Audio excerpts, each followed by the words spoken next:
Storybook Brawl was nice enough to send me some dust codes, so I'm doing another giveaway. Stick around to the end of the video to find out how you can enter to win. What is up, everybody? I'm NoLuxGiven, and today we are going to be taking a look at a game with the FATES, which just received kind of a secret nerf on the most recent patch, but despite that, I am able to put together one of my most powerful games of Storybook Brawl ever. And you'll see that change when we roll into this shop here. Crafty, which is our fated unit, doesn't appear in the bonus shop slot on that first shop that we saw there when we picked up the Crafty before we rolled. It just kind of populates into the shop as the first unit that's created there. So that just means that you're going to be seeing less units in your shop overall. And it's going to be harder to do some of the absolutely busted stuff that we have done on the Fates in the past. But I did want to check out here, if you lock onto a shop that is totally full, you will still get that fated unit overflow, how it used to work. And you'll see that Crafty in the overflow spot there. From here, I felt like Skip's Puzzle Rune was as good as any. Picking up a Skip's Puzzle Rune this early in the game is definitely interesting because, one, picking up these crafties, we are already inclined to prioritize treasures, right? The other treasures that we saw weren't particularly great ones. And then the other side of that is that because we are seeing the Skip's Puzzle Rune so early in the game, we are going to have a better idea in terms of crafting our game plan around finding more treasures. Now, all that being said, we just get super lucky on 3.0, and I mean, we could have found like a Brave Princess or a Princess White or a Cinderella, something else that allows us to complete some treasures easier, or we could have just picked up a pair of some units, but instead, we are just grabbing our second treasure right now, and this works on the Fates specifically as well, because our upgraded units are going to get that +3/+3 bonus that lets them just be a little bit meatier and a little bit nicer. And from there, definitely going for the spinning gold, because that's just going to give us more gold to roll for some more pairs. Ogre Princess, also kind of a nice one because it can provide some econ, which, maybe we'll grab a unit and then we'll be able to just pick up the second copy of that unit in the shop. And we need to make 2 more treasures, but once we do, we are in a really good spot, and we're in a really good spot right now with a 15-15 and a 9-7 baby dragon to start things off. That is going to get sniped from the Brave Princess, and then unfortunately I'm not going to be able to get my Slay with Ogre Princess, but I do win the combat and get the bonus from my opponent's prize pig. And then here we get to pick up Cindy. I'm going to go for a health potion plus a spinning gold? No. Oh, dang, I'm getting these mixed up again. All right, well, not a big deal. I pick up Brave Princess because, again, just like any chances at free treasures, like I might not have to make any more treasures here if I can just connect with the Brave and connect with the Cindy a few more times. I'm not going to bother going for the Wish Upon a Star because I already have the 2 bonus XP in the Skip's Puzzle Rune, and I can play for that while also increasing the power of my board and playing for treasures, and also going for other spells for Cindy, like if I find a Genie's Wish or any other type of small cantrip spell like a health potion or Potion of Heroism. So that's definitely the plan from here. Crafty looking pretty big. Unfortunately, Brave Princess is not going to be able to slay, but Crafty's still going to be able to hold it down. We'll get the spinning gold, and we will get the other gold. We'll get all the gold for this turn, +4 gold on 4.0. Picking up another black cat. Like I said I would do, we got one off of the Ogre Princess, I'm pretty sure, at least. I don't remember purchasing that other black cat, so we grab one off the Princess. There is the health potion, and then just like another cheap spell, might as well cast it. I'll throw it on the Vulture, and from here, I mean, lock chest is fine. Not really even sure what I go with. Maybe just dark contract, just to be a little bit stronger. We're basically just going to be playing tempo for a little bit here, and then we will be trying to, we're going to grab all that XP, and we'll be ahead of the lobby enough in that way that we can maybe find something else to do with all of this. Really strong game though. I did say that at the beginning. I was kind of talking more about the end game, but this early game is quite strong as well. 42 health right now, and we are going into 4.1 undefeated. So pretty awesome stuff in that capacity. Looking for definitely just like any of these pairs right now, and well, we only had the one pair. We had the black cat, and so we'll pick that up and grab a bounty board, and now we're level 5. So we could find some level 5 units. Those are pretty strong. There's just a lot of good ones. I also go for Vampire because it is evil and can just be nice with the dark contract, as well as potentially building into like a treasure map or something. That is something that's pretty strong that we can still do on this level. And then, yeah, gonna look for Robin Hood, Nyan Sea Terror, Siren, Pigs. Those are the big ones. Those are the big 4, I would say. And we are doing some pretty big stuff for 4.1 as well right now, trying to work that in. A little bit of a stretch, but we take out the Horde Dragon. Pretty nice stuff. Still have a bunch of bonus gold, and we are going to send that bonus gold right into these pigs. Picking up a pair is pretty fantastic, and some 5-cost units as well can build into a level 5 treasure, now level 7 treasure, getting to pick up that treasure map. This is quite strong. So yeah, we're in a really, really good spot here. I'm still willing to pick up Nyan Sea Terrors. Probably still willing to pick up Lancelot, considering we are gonna be, it'll be technically 5.0 next turn. Might be a little bit slow for Lancelot, all things considered, but yeah, if we can find Nyan Sea Terrors, that still seems pretty good.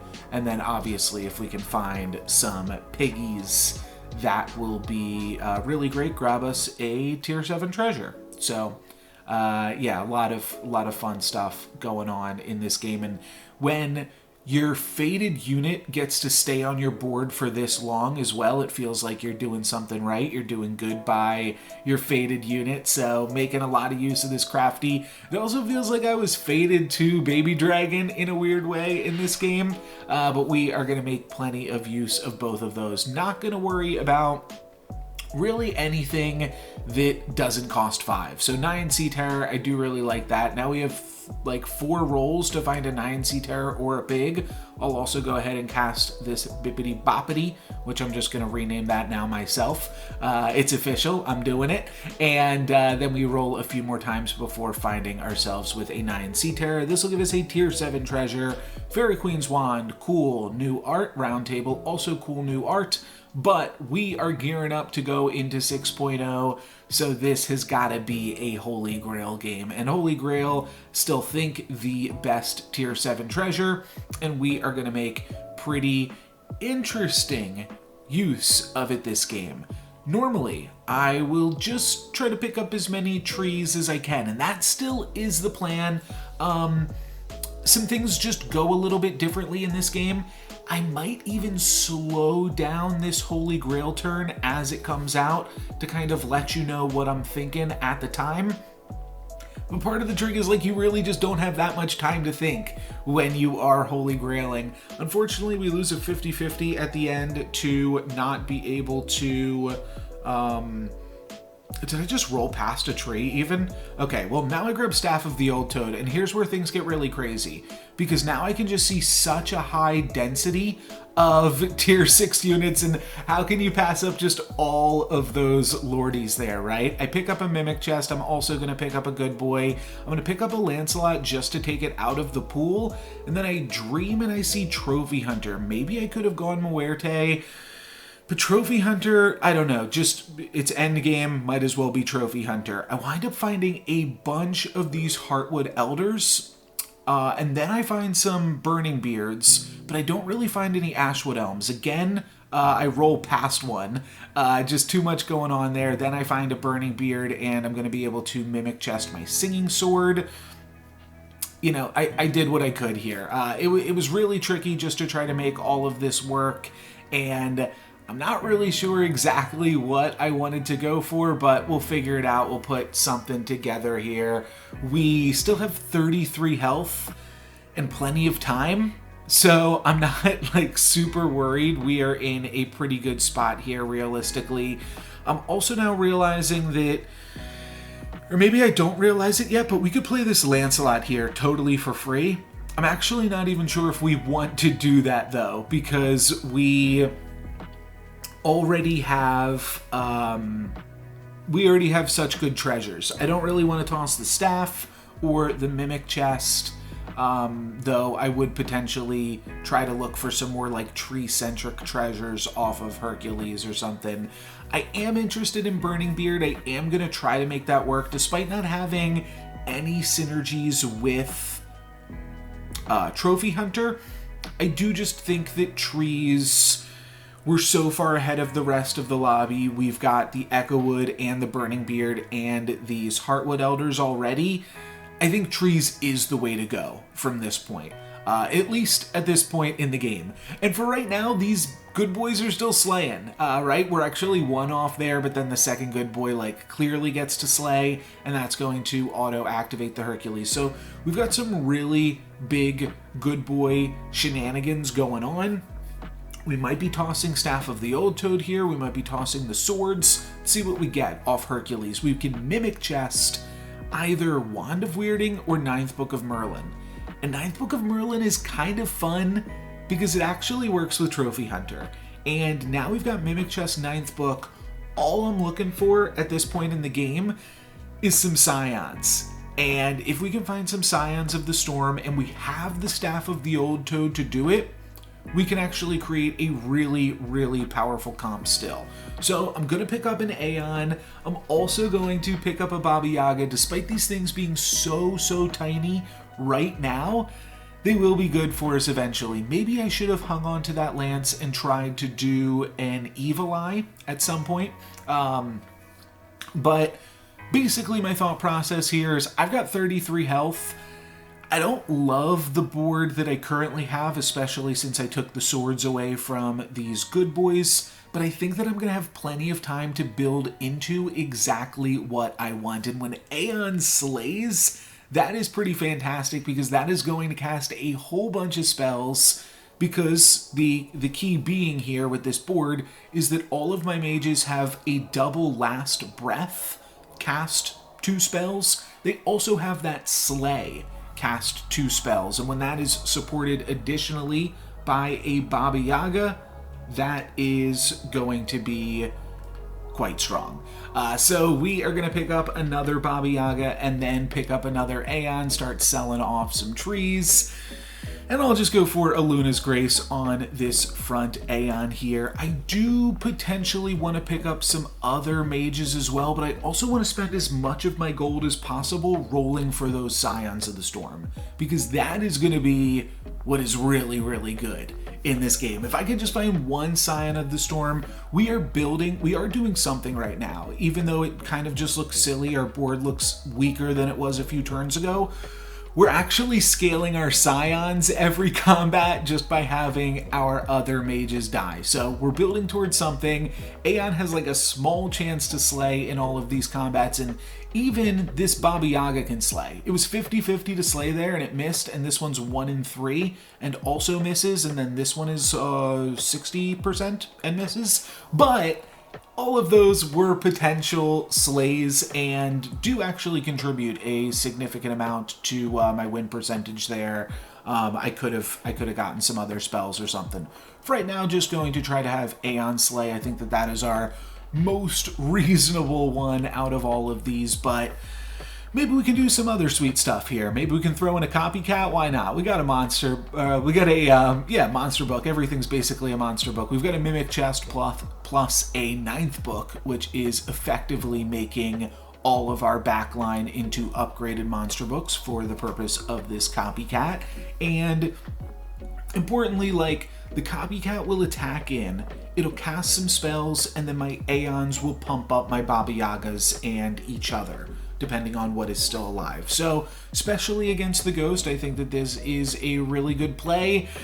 We just have to find some Scions, eventually. First, Aeon is going to die and not do much else, and then Copycat is going to get attacked into, which is going to cast some spells, but not be super strong for us. But then, Baba Yaga gets to slay, that's going to do some nice work, and then my second Baba Yaga will not quite slay, but we still get to do some good cleanup with all of that, and leave relatively unscathed here.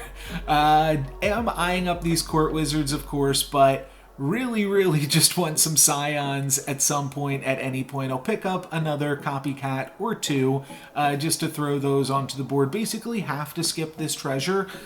Though Krampus's Slay is quite tempting, I just am not comfortable getting rid of my Staff of the Old Toad. We just need to find one Scion of the Storm. Like, literally, that's it. Just one. And we will be in such a good position. We have cast so many spells here just since picking up the 9th Book of Merlin. We didn't cast, I don't even know how many spells we cast at the beginning of the game, right? We were Fates, what did we do? It's like impossible to remember back all the way that far. I know, oh no, we didn't even, oh yeah, we activated a Cinderella, right? But I'm not sure what else we did. Aeon is going to slay, and that is great. That really kicks us off with a bunch of spells and actually scams this really well-established good boy comp, and then upgraded Copycat is going to attack. That's a whole bunch of spells too. That is going to scam their entire backline. So there you go. That's what casting spells can do for you. Hit you for a bunch of damage. Burning Palm, I really don't like. I don't hate these Burning Palms against just to pump up our team a little bit, but I wind up not casting it, and it works out well. One of the reasons I didn't cast it is because we did have cheaper spells this turn, and then I am going to wind up picking up the Evil Eye. I felt like I had to there. Unfortunately, that is going to mean that we are going to be less likely to find a Scion of the Storm, but still 21 health. Maybe we can lose a combat. We gotta find one eventually. I'm just straight rolling down, not worried about picking up anything else. And then I actually see this Wizard's Familiar, and I'm like, well, okay, maybe I should actually put that in. Oh, no, that's not even yet. Okay, that's later on. I just throw a random Wizard's Familiar in down the line. And we are going to put Aeon in the second position because I thought maybe it would have a little bit more chance to slay, but this opponent, their trees are huge. We're going to get in with the Copycat. That's going to cast some spells. But then we're going to start to take some damage. We really have to land a Baba Yaga hit. We do land one, but that is not going to be enough to scam my opponent's entire board. So we take some damage. We take 17 down to 4, living life on the edge here, getting a little bit risky with it. And then we finally find the Scion of the Storm. So now we are looking really good. This is basically all we need to do at this point. I'm just trying to configure, like, how do I actually want this board? Probably want to lock onto this Pigomorph. I think I want Aeon. I don't know. It's really tough. Like, how do you actually want to stack your units? And I think what I'm doing there is I'm looking at the Ghost, and I'm realizing that Aeon is actually going to be able to slay. So if we order a board like this, we should be able to slay both with Aeon and with Scion of the Storm. I wound up putting the Scion first. I guess I thought that was a little bit safer in case King Arthur had grown their board too much, but looks like it's not going to be a problem. Scion of the Storm is going to slay. That's going to be a bunch of spells. And now look at this. We've got an Aeon getting in there with a doubled up Baba Yaga support, Evil Eye, Mimic Chest, all of this stuff. This is crazy. This isn't quite Exodia, But this is pretty dang good. Now we can Pigomorph. This Pigomorph is just totally free. I also wind up throwing in a Gumblegore just because it's also a mage and will cast 2 spells. And now I am basically just looking for any mage at this point. Medusa could be good as well, but I think that any mage will be quite strong for us. I am going to frontline the Scion of the Storm and then put the Kitty Cut Purse in, or not the Kitty Cut Purse, the Copycat in the second position. I feel like Scion is probably the only thing in this comp that actually has a chance at slaying. Everything else is going to be too small for my opponent's trees, and then Copycat will just get to cast 2 spells, so that seems good. Let's see, is Scion going to be big enough? Looks like it will be on a 50-50. They take out my Copycat, oh, and then the chances increase because they take out the Copycat, and I cast some more spells. So now we are going off. All we have to worry about is basically my opponent's Echo Wood at this point. Everything else is really super small, and they did not attack into the Aeon, so the Aeon gets to slay. That's going to be a bunch more spells. Will we have a scam in us? Well, we scam the Green Knight and then we scam the Echo Wood. It does come back with a Mimic Chest Phoenix Feather, but it comes back with 1 health, which is just enough for me to slay it again. And we get an absolutely amazing win here with Trophy Hunter mages. And I gotta say, I hope that I did not disappoint. But this really felt like one of my most impressive games ever. We had the really just powerful early start with the Fates into a Holy Grail where we picked up Staff of the Old Toad, pivoted into Trophy Hunter. We just had so much HP compared to the rest of the lobby, and that gave us enough time to find that Scion of the Storm and just cast a whole bunch of spells. That's going to be it for me today. Thank you guys very much for watching. I'm No Lux Given. Peace.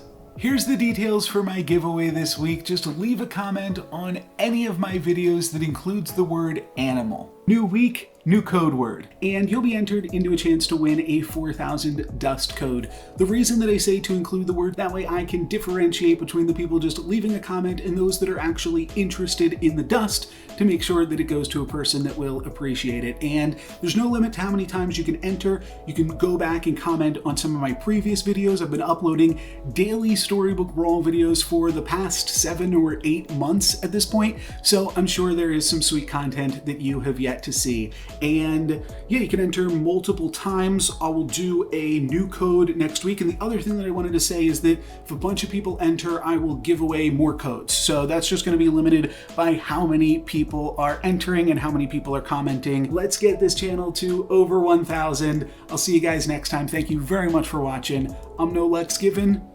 Peace.